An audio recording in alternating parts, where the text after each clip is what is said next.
എല്ലാ കൂട്ടുകാർക്കും എൻ്റെ ചാനലിലേക്ക് സ്വാഗതം. ഇപ്പോൾ നമ്മൾ ചെയ്യാൻ പോകുന്ന റീഡിംഗ് 2024 നിങ്ങളുടെ ലവ് ലൈഫിൽ എന്താണ് സംഭവിച്ചത് എന്ന് നമുക്കൊന്ന് നോക്കാം. പുറത്ത് കാണിക്കുന്നതല്ലാതെ മനസ്സിൽ എന്തൊക്കെ സംഭവിച്ചു എന്നുള്ളതാണ് നമ്മൾ നോക്കുന്നത്. പലപ്പോഴും മനസ്സിലുള്ളത് നമ്മൾ പുറത്ത് കാണിക്കാറില്ല, അത് നമ്മൾ ഉള്ളിൽ തന്നെയാണ് വെക്കാറ്. അപ്പോൾ നിങ്ങളുടെ റിലേഷൻഷിപ്പിൽ എന്താണ് സംഭവിച്ചത് എന്ന് നമുക്ക് നോക്കാം. 2024 എന്ത് സംഭവിച്ചു എന്നുള്ളൊരു റീക്യാപ്പാണ് നമ്മൾ നോക്കുന്നത്. 2024 നിങ്ങൾ ഒരുപാട് പ്രാവശ്യം പിണങ്ങിയിട്ടുണ്ട്, ഒരുപാട് പ്രാവശ്യം നിങ്ങളോ നിങ്ങളുടെ വ്യക്തിയോ സംസാരിക്കാതെ ഇരുന്നിട്ടുണ്ട്. കുറേ പേർക്കൊക്കെ ഏറ്റവും കൂടുതൽ ലോൺലിനെസ്സൊക്കെ ഫീൽ ചെയ്തിട്ടുള്ളൊരു സമയമായിരുന്നു 2024.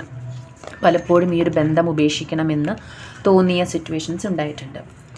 കുറേ പേർക്ക് ഈ ഒരു വർഷം വളരെ നല്ലതായിരുന്നു.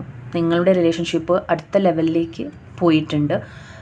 കുറേ പേരുടെ വിവാഹം കഴിഞ്ഞു, കുറേ പേർക്ക് എൻഗേജ്മെൻറ്റ് വരെ എത്തി നിൽക്കുന്ന സിറ്റുവേഷൻ 2024 ഉണ്ടായിട്ടുണ്ട്.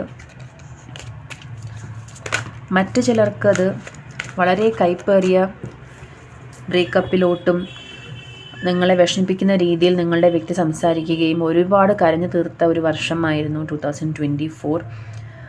പറയാൻ ആഗ്രഹിക്കാത്ത, ഓർക്കാൻ ആഗ്രഹിക്കാത്ത സമയങ്ങളുടെയൊക്കെ നിങ്ങൾ കടന്നു പോയിട്ടുണ്ട് എന്ന് വേണം മനസ്സിലാക്കാൻ.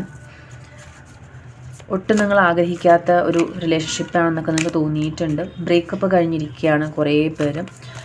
ആ ഒരു ഓർമ്മകളിൽ മറക്കാൻ വേണ്ടിയിട്ട് നിങ്ങൾ വെയിറ്റ് ചെയ്തിരിക്കുകയാണ്.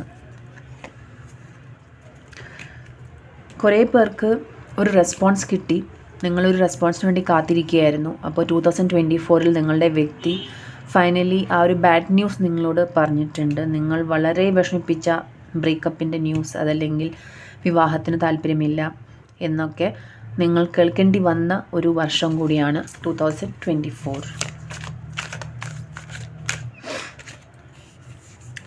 കുറേ പേർക്ക് നിങ്ങളുടെ പാർട്ട്നേഴ്സ് തിരിച്ചു വന്നിട്ടുള്ള ഒരു സമയം കൂടിയാണ് 2024. അപ്പോൾ എനിക്ക് മനസ്സിലാകുന്നത് എല്ലാവർക്കും ഒരു സമ്മിശ്രമായിട്ടുള്ള ഒരു വർഷമായിരുന്നു. കുറച്ച് പേര് സന്തോഷിച്ചപ്പോൾ കുറച്ച് പേര് ദുഃഖിച്ചു, കുറച്ച് പേർക്ക് വിവാഹത്തിലെത്തിയപ്പോൾ കുറേ പേർക്ക് വിവാഹം മുടങ്ങിപ്പോകുന്ന ഒരു സിറ്റുവേഷൻ വന്നു. ഏറ്റവും കൂടുതൽ ഒരു പക്ഷേ നിങ്ങൾ വിഷമിച്ചിട്ടുണ്ടാവാം. പക്ഷേ ഈ വിഷമങ്ങളും സങ്കടങ്ങളും എല്ലാം നൈമിഷികമാണ്. അത് എല്ലാം വളരെ പെട്ടെന്ന് തന്നെ മാറി നിങ്ങൾ സന്തോഷത്തിലേക്ക് എത്തുന്നതായിരിക്കും.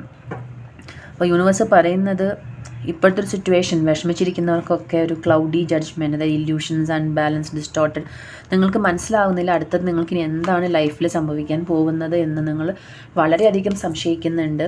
കാരണം ഒരു ക്ലാരിറ്റി വരുന്നില്ല, എന്ത് ചെയ്യണമെന്ന് മനസ്സിലാവുന്നില്ല, ആരെ വിശ്വസിക്കണമെന്ന് മനസ്സിലാവുന്നില്ല.